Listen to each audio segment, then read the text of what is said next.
ಇವತ್ತಿನ ರೆಸಿಪಿ ಮಕ್ಕಳಿಗೆ ಎಲ್ಲರಿಗೂ ಇಷ್ಟ ಆಗೋಂಥ ಸ್ನ್ಯಾಕ್ಸ್ ಮಾಡೋಣ. ಅವಕಾಡೊ ಬ್ರೆಡ್ ಟೋಸ್ಟ್ ಹೇಗೆ ಮಾಡೋದಂತ ನೋಡೋಣ. ತುಂಬ ಈಸಿಯಾಗಿ ಕ್ವಿಕ್ಕಾಗಿ ಆಗುತ್ತೆ.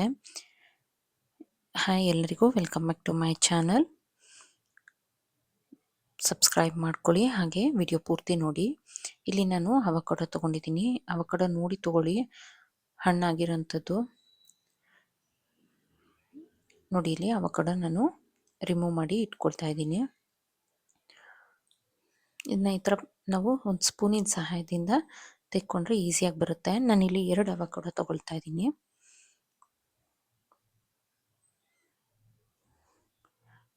ಹಣ್ಣಾಗಿದ್ರೆ ಅಷ್ಟೇ ಟೇಸ್ಟ್ ಇರುತ್ತೆ. ಸ್ವಲ್ಪ ಕಹಿ ಆಗಿಬಿಡುತ್ತೆ, ಇಲ್ಲ ಅಂತಂದರೆ ಹಣ್ಣೆ ಆಗಿಲ್ಲ ಅಂತಂದರೆ ಮಕ್ಕಳು ಇಷ್ಟನೇ ಪಡೋದಿಲ್ಲ. ನೋಡಿಕೊಂಡು ತಗೊಳ್ಳಿ. ನಾನಿಲ್ಲಿ ಮೊದಲಿಗೆ ಇಷ್ಟನ್ನು ಸ್ಮ್ಯಾಶ್ ಮಾಡ್ಕೊಳ್ತಾ ಇದ್ದೀನಿ. ನಂತರ ಇನ್ನೂ ಅರ್ಧ ಸೇರಿಸ್ಕೊಳ್ತೀನಿ. ಈಗ ನೋಡಿ, ಎಲ್ಲನೂ ಸೇರಿಸಿ ನಾನು ಸ್ಮ್ಯಾಶ್ ಮಾಡ್ಕೊಳ್ತಾ ಇದ್ದೀನಿ ಸ್ಪೂನ್ನಿಂದ. ಅದಕ್ಕೆ ಸಣ್ಣಕ್ಕೆ ಹೆಚ್ಚಿರೋಂಥ ಈರುಳ್ಳಿನ ಸೇರಿಸ್ಕೊಳ್ತಾ ಇದ್ದೀನಿ. ಹಾಗೆ ಸ್ವಲ್ಪ ಟೊಮೆಟೊ ಹಾಕ್ಕೊಳ್ತಾ ಇದ್ದೀನಿ, ಒಂದು ಅರ್ಧ ಟೊಮೆಟೊ. ಹಾಗೆ ಹಸಿರು ಮೆಣಸಿನ್ಕಾಯಿನ ತುಂಬ ಸಣ್ಣಕ್ಕೆ ಕಟ್ ಮಾಡಿ ಹಾಕ್ಕೊಳ್ತಾ ಇದ್ದೀನಿ.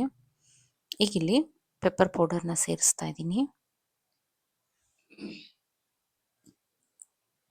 ಹಾಗೆ ರುಚಿಗೆ ಎಷ್ಟು ಬೇಕಷ್ಟು ಉಪ್ಪನ್ನು ಸಹ ಸೇರಿಸ್ಕೊಂಡು ಇದನ್ನು ಮಿಕ್ಸ್ ಮಾಡಿಕೊಡ್ತಾ ಇದ್ದೀನಿ. ಇದಕ್ಕೀಗ ನಾನಿಲ್ಲಿ ಚಿಲ್ಲಿ ಫ್ಲೇಕ್ಸ್ ಹಾಕ್ಕೊಳ್ತಾ ಇದ್ದೀನಿ. ನೋಡ್ಕೊಂಡು ಹಾಕ್ಕೊಳ್ಳಿ. ಹಸಿರು ಮೆಣಸಿನ್ಕಾಯಿ ಸಹ ಹಾಕಿರೋದ್ರಿಂದ ಚಿಲ್ಲಿ ಫ್ಲೇಕ್ಸು ಕಡಿಮೆ ಹಾಕ್ಕೊಳ್ಬೇಕು. ನಿಮಗೆ ಹಸಿರು ಮೆಣಸಿನ್ಕಾಯಿ ಬೇಡ ಅನ್ನೋರು ಚಿಲ್ಲಿ ಫ್ಲೇಕ್ಸನ್ನೇ ಹಾಕ್ಕೊಂಡ್ರೆ ಸಾಕಾಗುತ್ತೆ. ಈಗ ಇಲ್ಲಿ ಒಂದು ತವಾ ಬಿಸಿ ಮಾಡಿಕೊಂಡು ಅದರಲ್ಲಿ ಬ್ರೆಡ್ನ ಟೋಸ್ಟ್ ಮಾಡ್ಕೊಳ್ತೀನಿ ನಾನು. ಬ್ರೆಡ್ ಟೋಸ್ಟ್ ಮಾಡೋದಕ್ಕೆ ನಾನು ಬೆಣ್ಣೆನ ಬಳಸ್ತಾ ಇದ್ದೀನಿ. ನಾನು ನಾರ್ಮಲ್ ಬ್ರೆಡ್ ತೊಗೊಂಡಿದ್ದೀನಿ. ನೀವು ಸ್ಯಾಂಡ್ವಿಚ್ ಬ್ರೆಡ್ ಆದರೂ ತೊಗೊಳ್ಬೋದು, ಅಥವಾ ನಾರ್ಮಲ್ ಬ್ರೆಡ್ ಆದರೂ ತೊಗೋಬೋದು, ಬ್ರೌನ್ ಬ್ರೆಡ್ ಆದರೂ ಸಹ ತೊಗೊಳ್ಬೋದು. ಈಗ ಇದನ್ನು ಇಲ್ಲಿ ಸ್ವಲ್ಪ ಬೆಣ್ಣೆ ಸವರಿ ಇದನ್ನು ಮತ್ತೆ ಟೋಸ್ಟ್ ಮಾಡ್ಕೊಳ್ಳೋಣ ಮಗ್ಚಾಕಿ.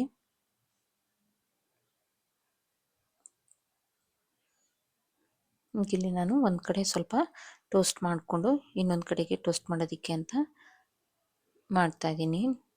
ನೋಡಿ, ಈ ಥರ ನೀಟಾಗಿ ಬೇಯಿಸ್ಕೊಳ್ಬೇಕಾಗುತ್ತೆ ಬ್ರೆಡ್ ಅನ್ನೋದನ್ನು. ಎರಡೂ ಕಡೆ ನಿಮ್ಗೆ ಯಾವ ಕ್ರಿಸ್ಪಿನೆಸ್ ಬೇಕಂದ್ರೆ ಇನ್ನು ಸ್ವಲ್ಪ ಬೇಯಿಸ್ಕೊಳ್ಬೋದು.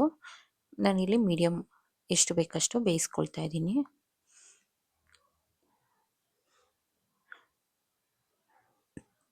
ಈಗ ಇದಕ್ಕೆ ನಾವೇನು ಮಾಡಿ ಇಟ್ಕೊಂಡಿದ್ವಲ್ಲ ಅವಕಾಡೊ, ಅದನ್ನು ಇದ್ರ ಮೇಲೆ ಸ್ಪ್ರೆಡ್ ಮಾಡಿಕೊಂಡ್ರೆ ಆಯಿತು. ತುಂಬ ಈಸಿಯಾಗಿ ಆಗುತ್ತೆ. ಮಕ್ಕಳಿಗಂತೂ ತುಂಬಾ ಇಷ್ಟ ಆಗುತ್ತೆ. ನಾವು ಏನೇನೋ ಹೊರಗಡೆಯಿಂದ ತಂದು ಕೊಡೋ ಬದಲು ಈ ಥರ ಮನೆಯಲ್ಲೇ ಮಾಡಿಕೊಟ್ರೆ ರುಚಿಯಾಗೂ ಇರುತ್ತೆ, ಹಾಗೆ ಶುಚಿಯಾಗೂ ಸಹ ಇರುತ್ತೆ. ಮಕ್ಕಳಿಗೂ ಇಷ್ಟ ಆಗುತ್ತೆ. ನೀವು ಬೇಕಿದ್ರೆ ಇದ್ರ ಮೇಲೆ ಇನ್ನೊಂದು ಸ್ಲೈಸ್ ಇಟ್ಟು ಕೊಡ್ಬೋದು, ಅಥವಾ ಇದೇ ಥರನೇ ಓಪನ್ ಆಗಿ ಸಹ ಕೊಡ್ಬೋದು.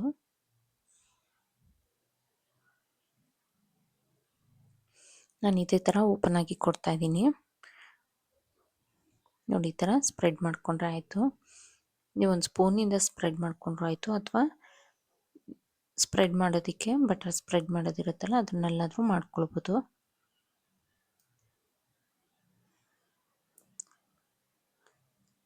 ಮಕ್ಕಳಿಗೆ ಆರಾಮಾಗಿ ಬಾಕ್ಸಿಗೆ ಸಹ ಕೊಟ್ಟು ಕಳಿಸ್ಬೋದು, ಸ್ನ್ಯಾಕ್ಸ್ ಟೈಮಿಗೆ, ಅಥವಾ ಬ್ರೇಕ್ಫಾಸ್ಟಿಗೆ ಸಹ ಮಾಡಿಕೊಡ್ಬೋದು. ಟ್ರೈ ಮಾಡಿ ನೋಡಿ, ತುಂಬ ರುಚಿಯಾಗಿರುತ್ತೆ. ಯಾರಿಗೆಲ್ಲ ಈ ವಿಡಿಯೋ ಇಷ್ಟ ಆದಲ್ಲಿ ಲೈಕ್, ಶೇರ್ ಆ್ಯಂಡ್ ಸಬ್ಸ್ಕ್ರೈಬ್ ಮಾಡಿ, ಕಮೆಂಟ್ ಮಾಡಿ ತಿಳಿಸಿ. Thank you for watching. Follow for more videos. Thank you.